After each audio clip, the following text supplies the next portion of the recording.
亲爱的朋友们，欢迎来到微光夜读。未婚妻所在的棚户区要拆迁了，她即将从清贫白花变身隐形富婆。我很为她高兴，她却十分警惕。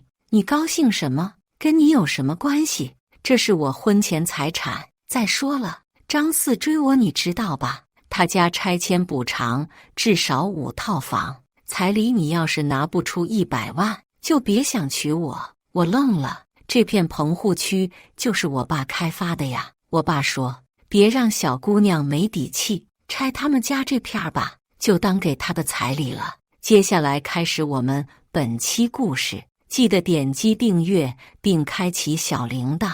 拆迁消息传出后，我很为顾萌萌高兴，想到她会一脸兴奋，笑容灿烂地告诉我，大祥，我快有自己的房子了。我就跟着心花怒放，我该怎么回答？我还是逗逗他吧。以后吵架你跑了，我就知道去哪儿找你了。他一定瞪大眼睛嗔怪我，你敢惹我生气，反了你。一边想着他，一边听着电话的嘟嘟声，没接，发信息没回，打去办公室，同事说顾萌萌请了2天假。我一下子急了，这不会是高兴的昏过去了吧？一路飞车跑到他家找他，还没敲门就听见里面的讨论声。姑娘，你长点心眼吧。过去我也觉得大祥还凑合，但现在咱家可不一样了。就咱们家这面积拆迁，至少换3套房。你知道啥叫拆迁不？北京那些人怎么富起来的？全靠拆迁。是顾萌萌他妈。听他这话，我心里很不舒服。这啥意思？他家富了还嫌弃上我了呗？没想到还有更过分的，有了4套房，咱有的是选择的机会，就是嫁入豪门，咱也不怵啊。再说了，张四家你知道吧？祖祖辈辈儿都住在这儿，他爷、他奶、他姥、他姥爷的房子都给他了，他4姑、他2大爷、他叔、他老姨，他们全家至少能得20套房。要是跟了他，荣华富贵一辈子。张四那个傻大黑粗，一脸麻子，一年到头脸都不洗的二流子，跟我比，别说了。张四初中毕业，大字不识一箩筐，你让我跟他识字有啥用？能换房吗？大祥买房得贷款吧，到时候你还得倒贴。那张四也不行，长得跟个猪头似的，我看着恶心。哎呦，傻姑娘，男人吹了灯都一样，有了钱打扮打扮就帅了。听到这儿我心凉半截。过去我以为顾萌萌他妈是朴实无华又慈爱热情的人，没想到满脑子功利思想。幸亏顾萌萌不这样，可等了半天都没听见顾萌萌的回应，最后只是声如文瑞地说了句，行了，知道了，让我再想想。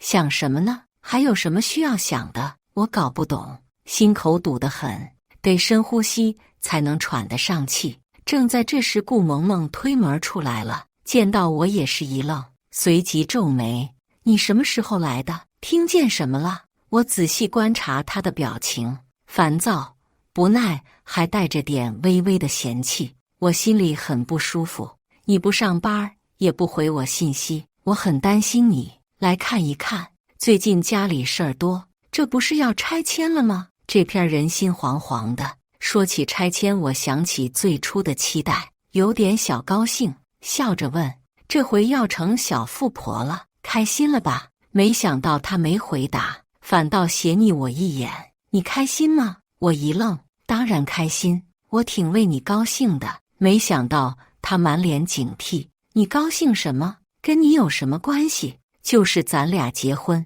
拆迁的房子也是我的婚前财产，跟你没关系。笑容瞬间僵在脸上，像被一盆冰水兜头泼下，冷得有点打颤。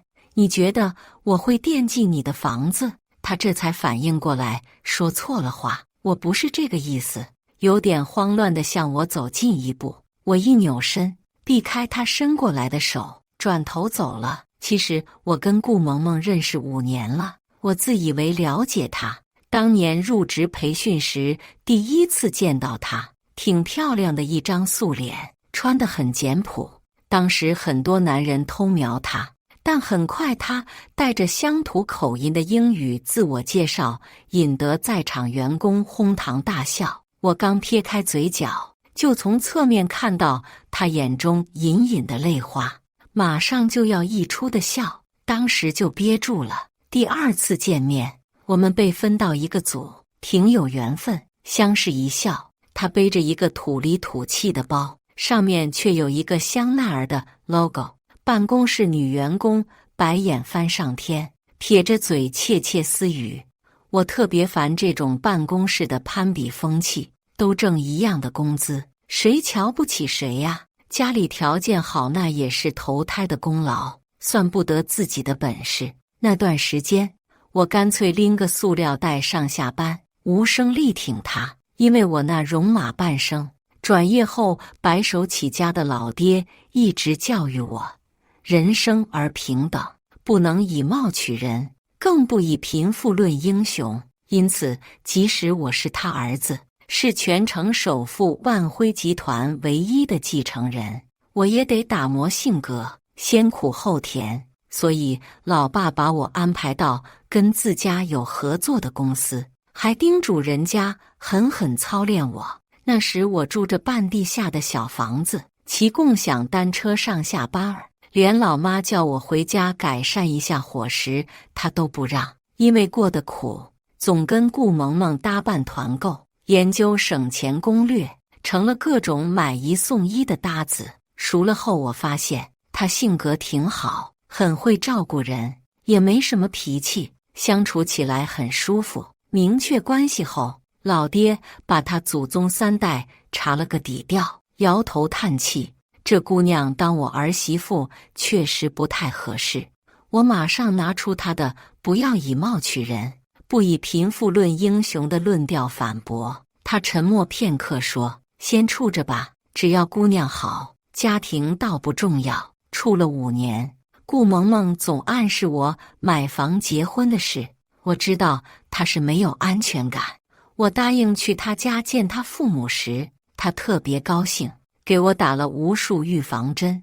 但我亲眼看见她家的真实情况，还是惊呆了。城中村不到20平的小房子，住着一家4口，他爸妈一张双人床，他和他弟上下铺，屋里就基本没有下脚的地方了。最愁人的是旱厕，没有上下水，粑粑堆得像小山一样。上厕所不能完全蹲下，得半撅着，完全蹲下就会戳屁股。但他妈挺热情，做了一桌菜，没提车没提房，只说希望女儿能有一个好归宿。从他家出来时，他很窘迫地问我会不会嫌弃他的家庭。长街树影，我们食指紧扣，轻轻摇晃。我爸从小教育我，人的出身是不能选择的，起点这么低，你还能考上名校，进大公司工作，我为你感到骄傲。他感动得哭了，扑进我怀里，伏在我肩头，轻声说，大祥，好想好想跟你有个家，我一定会爱你一辈子。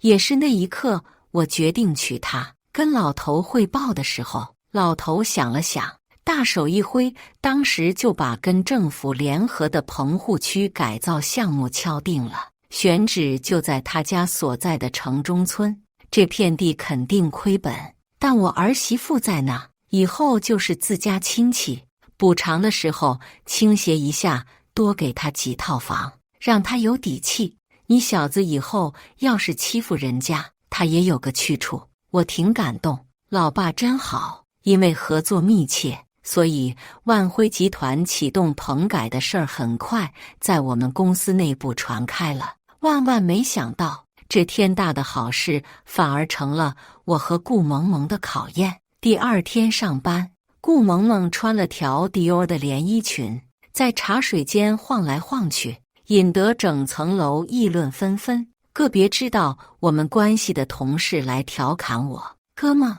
你发了，舍得给女朋友买那么贵的裙子，别说，人靠衣装，顾萌萌穿这身可真好看。我看过去，名牌加持，顾萌萌显得格外神采飞扬。可是她家什么情况，我最了解。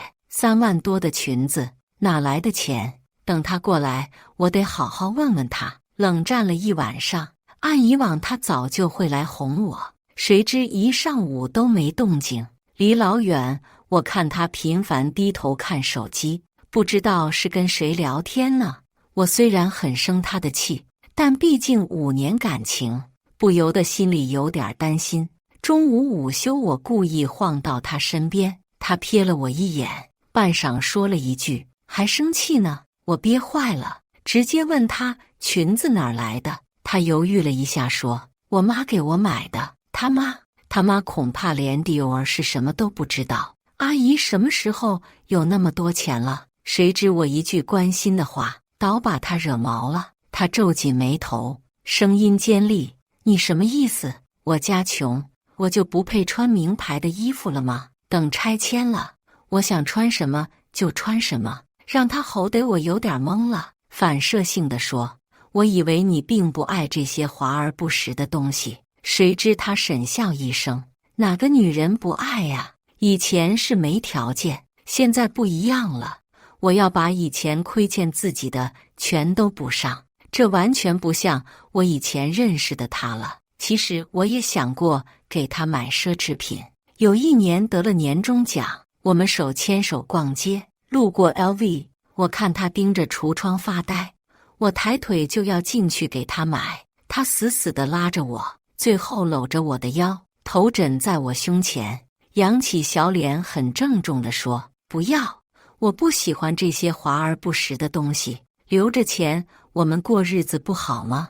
我当时特别感动，觉得这样的女孩真是太难得了。现在看只能说我阅历不够，见识浅薄。看我脸色不好，她又把话往回拉了拉：“好啦，我又不是天天买，看给你心疼的，又没花你的钱。”整个下午我都憋着一口气，不上不下，在不断怀疑和不断自我安慰间反复横跳。但没想到打脸来得那么快。下班的时候，我和顾萌萌前后脚出了公司，一出门就被一个傻大黑粗的男人给堵上了。一看正是鸟枪换炮的张四，从来见他都是大裤衩子人字拖，现在换了西装革履的一身，大油头背到后面，大金链子小孩，胳膊那么粗，一副暴发户的样子。看见我一个白眼儿，直奔顾萌萌去了。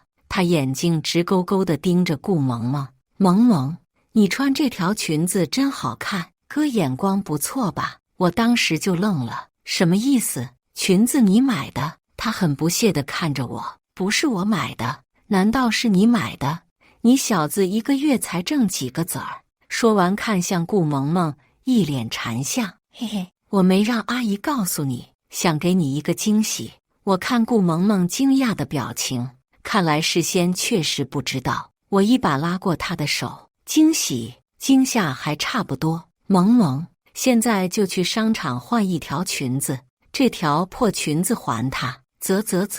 就是还也得还我一条新的呀。3万多你还得起吗？”我刚想发作，一双小手安抚地拍了拍我：“算了，大祥，衣服我都穿了。”随即很温柔地对张四说：“那么贵，下次别买了。”我简直难以置信，他脸不红气不喘的：“从小邻居别伤了和气吗？”心里隐隐有了不祥的预感。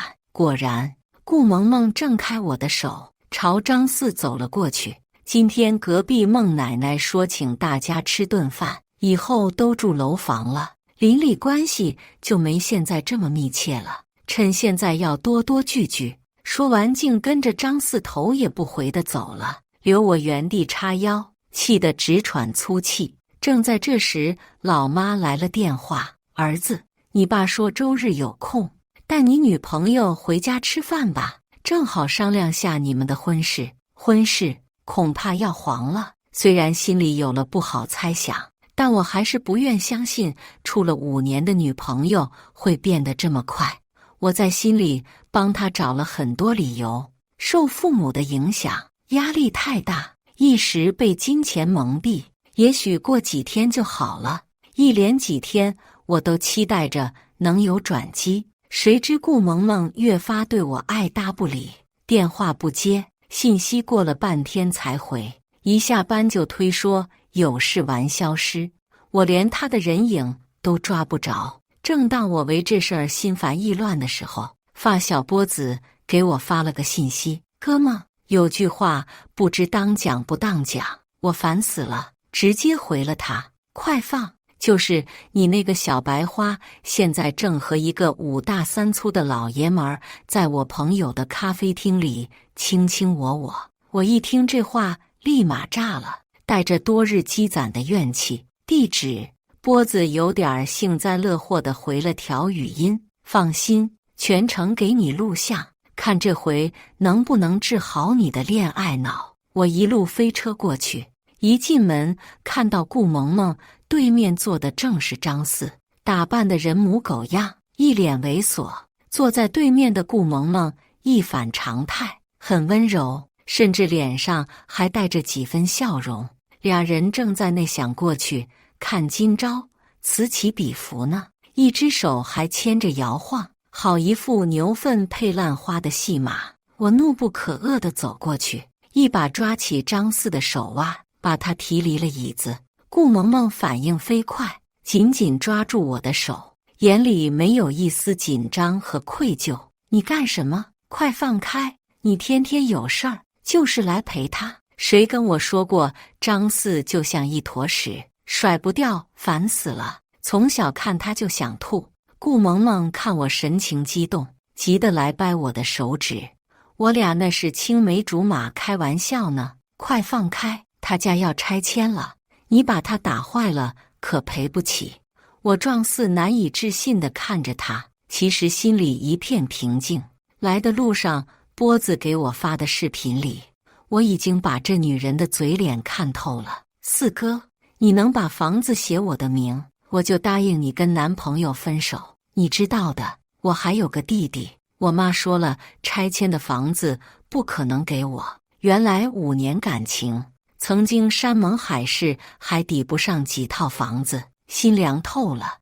我现在不过是再加点冰，探探人心的底线在哪里。所以你什么意思？这段时间躲着我到底什么意思？他眼神闪烁，支支吾吾。你知道的，我压力大。我妈，别他妈放屁了，跟我结婚的是你，不是你妈。我现在就要你一句话，婚结还是不结？他本来还有几分迟疑，听我说结婚，眼神反倒坚定了。如果结婚，我是一定得要彩礼的。今天四哥也在这，我们把话说开了吧。你知道的，他一直追我，这次拆迁他自己至少能得5套房。咱俩结婚彩礼要是没有100万，你就别想娶我。好，真好，跟他们古代抢妓女似的，俩男的公开竞价，彩礼没有，但结婚我一辈子对你好，不结我们立刻分手，以后再也没有关系。他紧紧咬着嘴唇，半晌没说话。我还在绷着的劲儿，突然就泄了，手上一松，张四跌回座位，满嘴骂骂咧咧：操，瘪三，娶老婆还想不花钱，做梦呢你！他要跟了我，一辈子不愁吃喝，5套房，吃房租都够了。你有啥呀，傻逼！我一拳挥在他脸上，打得他偏着脸直喊哎呦。我家家教不打女人，可惜了，这件人给你了。我直起身，眼神都没给顾萌萌一个，一路从咖啡厅走回车上，脚下虚浮，把自己抛进车里，才发现出了一身冷汗，心像被人紧紧捏着，透不过气。5年，很多瞬间不可控制的在脑袋里闪回，想到顾萌萌曾经极尽羞辱的形容张四，又想到他们拉着的手，胃里阵阵犯恶心。波子贱兮兮地跟到车上，看我一脸铁青，拿捏着分寸调侃我：咋的，兄弟，陪你喝一个，庆祝你恢复单身。确实该庆祝。在结婚前认清一个人的真面目是个好事。我一路飞车回了家，实在是不知道怎么跟老爸老妈开口，觉得无比丢脸。老妈见我挺高兴，一个劲儿问我怎么样，周日见面没问题吧？我爸则翻了我一眼，喝了口茶，气定神闲的样子。到这份上，我也没办法，只能是如实汇报了。我妈愣了几秒，斟酌着开口：“儿子，你不是说这姑娘不嫌贫爱富，特别朴实吗？脸是真疼啊！”曾经我怕爸妈不同意，好一顿添油加醋的夸顾萌萌，把她形容成个贫贱不能移、富贵不能淫的贞洁烈女。这啪啪的嘴巴子打在脸上，我都不敢抬头看老爸。这时候老爸发话了：“历练这么多年，也差不多够了，回头把你的工作辞了吧，回自家公司帮忙。”说完，扔给我一个档案袋，给你小子的礼物。哼，眼睛挺大，眼神不行。我打开档案袋一看，城东棚户区改造项目规划书。城东什么情况？顾萌萌家在城西啊。回到自家公司后，我全面接手了棚户区改造项目。回原公司谈合作时，我变身成了甲方爸爸。在前公司没少搓磨我的赵总满脸堆笑：“祥少爷，以前得罪了，我也是被你爸逼的。”我说：“孩子来我这学习，那是我的荣幸啊。你爸非逼我锻炼你，也是一片苦心，一片苦心啊！”哈哈哈。我笑着点头。这些年确实得到不少锻炼，让我在新岗位游刃有余，合作谈得顺利。结束时，赵总张罗把咱们祥总原来的同事都叫上，接我做东，大家好好聚聚。再见到顾萌萌，她犹如脱胎换骨，全身名牌，神情懒散傲慢。见到我时，眼睛一亮，随即看向别处，表情讪讪的。我想起辞职时他找到我：“大祥，等拆迁完了，我肯定不工作了。我受够了朝9晚5的生活，所以你真没必要为了躲我，快打住吧，跟你毛关系没有，以后就当不认识，别跟我说话了。”想吐，正想着，赵总大嗓门：“同事们，今天万辉祥总大驾光临，庆祝我们城东棚户区改造项目合作成功。”我眼睁睁看着顾萌萌，听到祥总表情惊讶，听到城东时全脸瞬间僵硬，血色刷得退个干净，嘴巴张得能吞下个鹅蛋。贱人，你没听错，大屏幕滚动播放项目规划。城东不仅要做棚户区改造，进行改善百姓住房的安居工程，还要建商业综合体，配置全套康养项目，未来发展不可限量。顾萌萌肉眼可见的慌了，几乎站不住，只能靠着桌子浑身颤抖，眼中乱云飞渡，慌张地看向我。身边同事也都看着他窃窃私语。原来他家住址他是严格保密的，就怕被同事知道。自从要拆迁了，巴不得所有人都知道，过分张扬必然遭人嫉妒。加上他本来性格就不太合群，敏感多疑，总怕被人看不起。过去我总替他周旋，我走后想必他更加被孤立。此时落井下石的人自然不少。我的天啊，这是不是从天堂到地狱的感受啊？奢侈品上过身还能退步，人真是有旦夕祸福啊！前2天给我羡慕坏了，现在知道没那命就别装大眼瞪，狗肚子里装不了2两香油，这回可丢大脸了。我正跟前同事寒暄，顾萌萌冲过来，一把抓住我的手：“大祥，是不是搞错了？为什么拆迁的不是城南，怎么变成城东了？”我不着痕迹地抽回手，礼貌微笑：“城南面积太小，动迁比太高，并没有开发价值。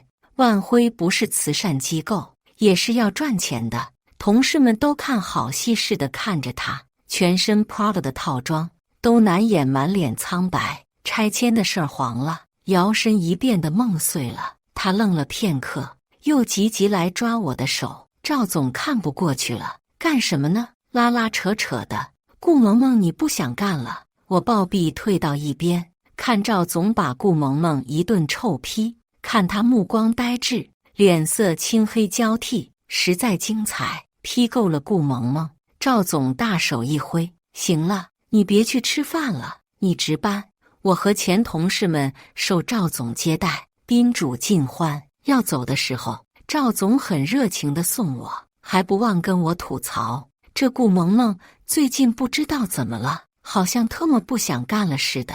原来那个踏实劲儿一点都不剩了，成天就知道臭美，还交了个猪一样的男朋友。哎，这小姑娘猜不透啊，猜不透。”我冷笑一声，这才是她的本性，只不过以前隐藏得太深了。我没想到消息传得那么快。第二天去公司上班，发现楼下拉了老长的横幅，上面写着“无良奸商愚弄百姓，还我家园，还我房子”。我一路走，秘书一路保护着我。什么情况？离老远看着为首的那个身形有点眼熟，走近了才发现正是张四。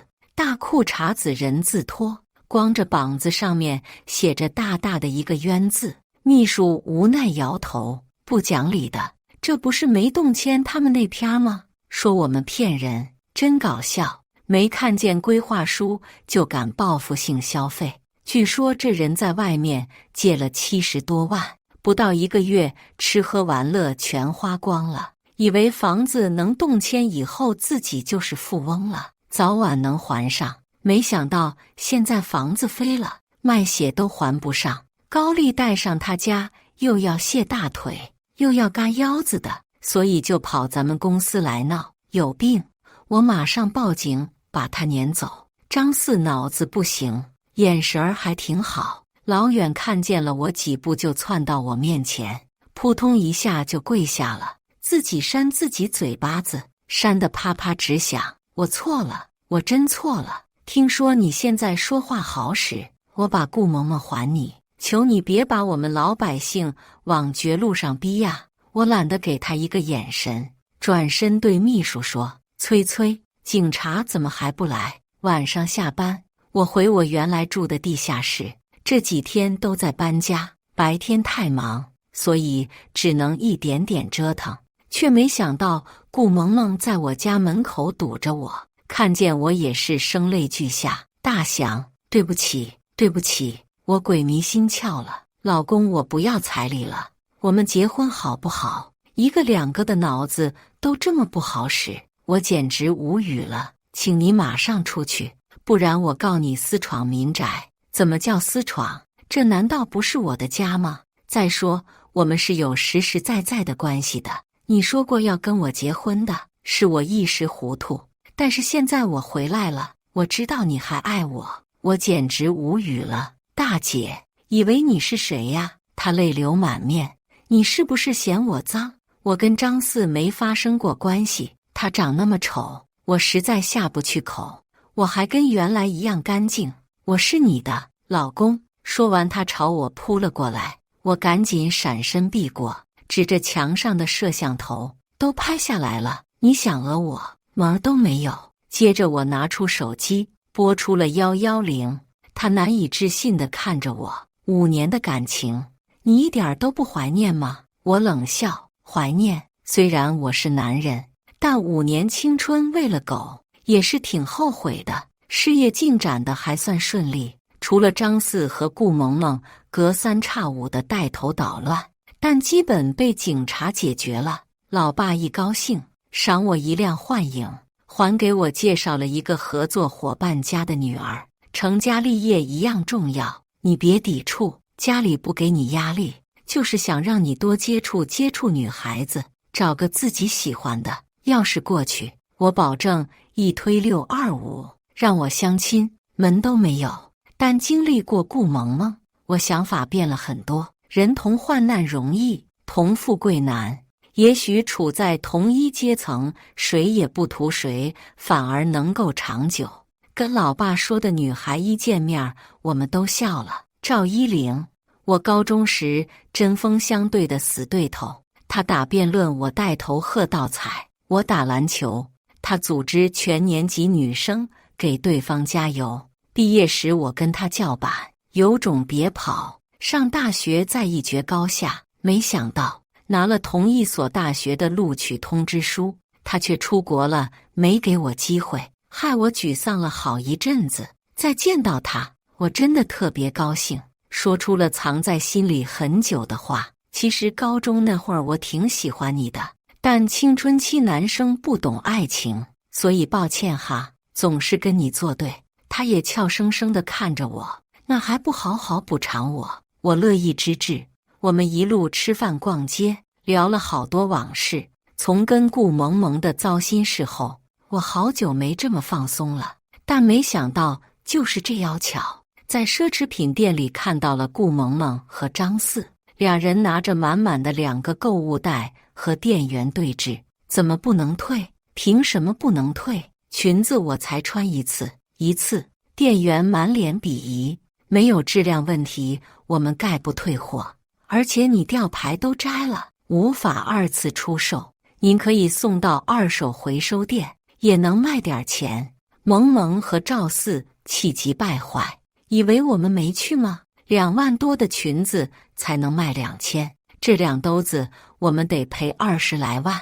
店员像看250一样斜睨一眼，奢侈品就是这样的呀，买不起，你干嘛打肿脸充胖子呢？张四一个暴怒而起，你他妈说谁呢？老子有的是钱，就是觉得你这玩意儿不值。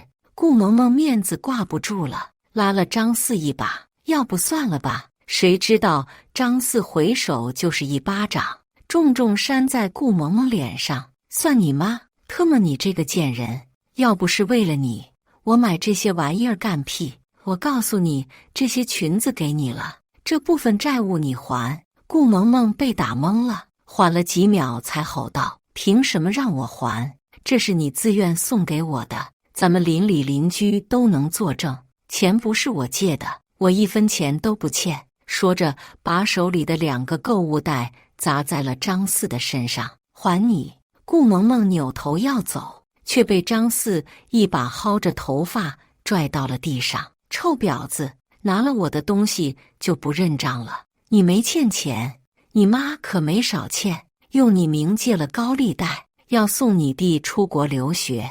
顾萌萌本来义愤填膺的脸霎时间血色全无，嘴唇颤抖。你说什么？不可能，不可能！所有邻居里只有你不知道，欠30万也是欠，50万也是欠，你不还有这张脸吗？多出去陪男人几年就能还上。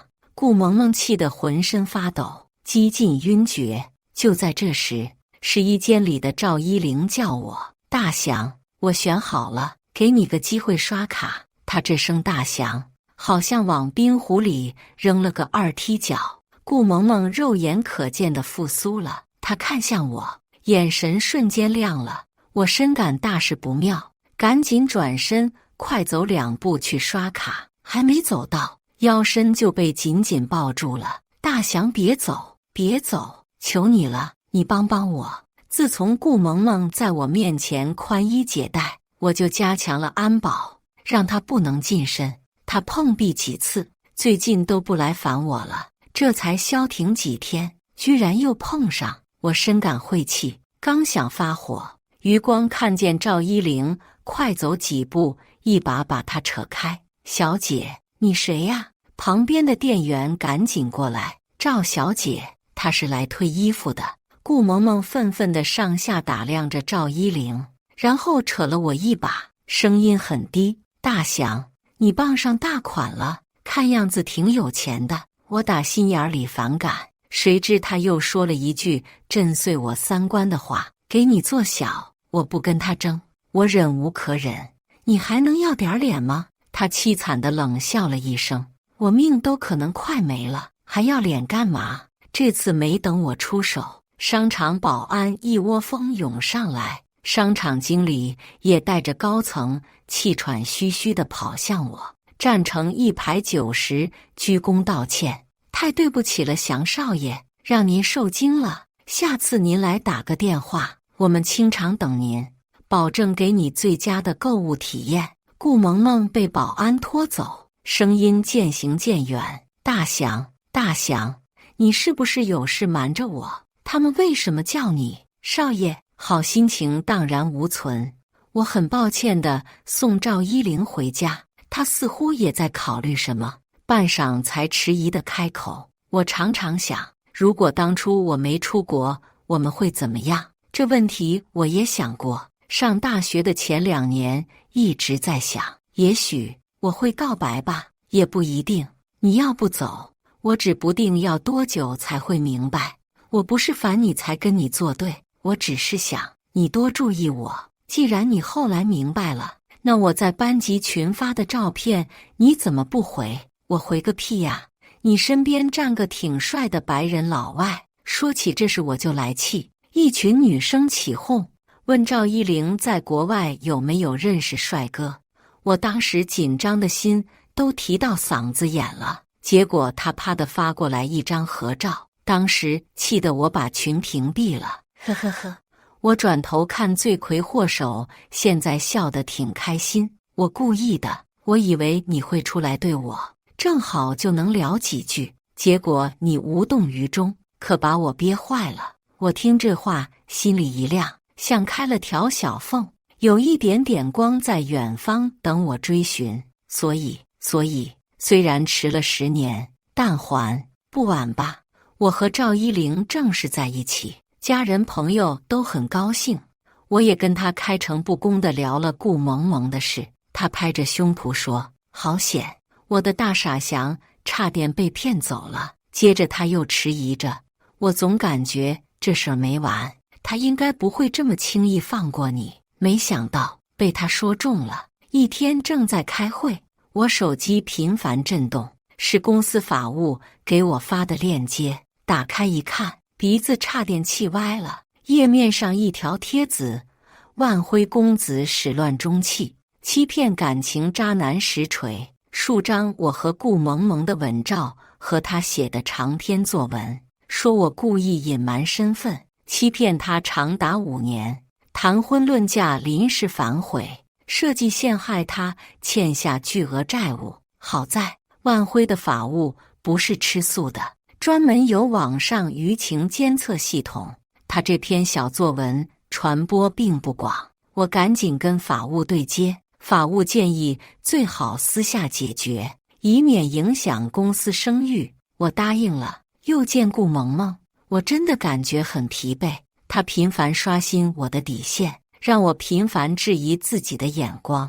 当初怎么那么瞎？她看上去非常憔悴，脸颊凹陷，双目无神。说吧，到底想怎么样？她看着我，嘴一扁，眼泪就蓄满眼眶。我极度厌烦。看表，我没时间看你哭，说出你的诉求。她一吸鼻子，眼泪就不见了。过去怎么没看出来？戏这么好。大祥，我们在一起5年，你一直骗我，你这出身根本不可能跟我结婚，但你一直误导我。拆迁的事儿也是吧？你们万辉不放出风来，我们老百姓怎么知道会拆迁？所以我有今天，都怪你。